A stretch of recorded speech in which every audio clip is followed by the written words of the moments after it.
नमस्कार सुजनहो. आज चैत्र शुद्ध प्रतिपदा, हिंदू नवीन वर्षाचा आरंभ, गुढी पाडवा.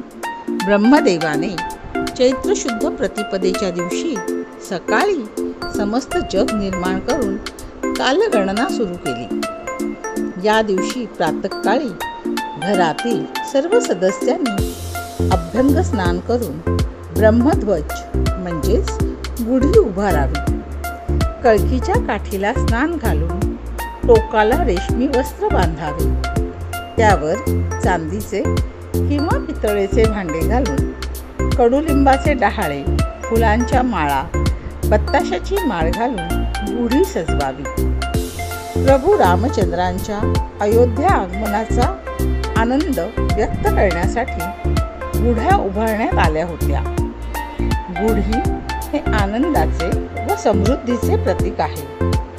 ह्या दिवशी उदक कुंभाचे दान करावे. गुढी पाडवा हा 3.5 शुभमुहूर्तांपैकी एक आहे. पाडव्यानंतर चैत्र गौरीच्या नवरात्रीस प्रारंभ होतो.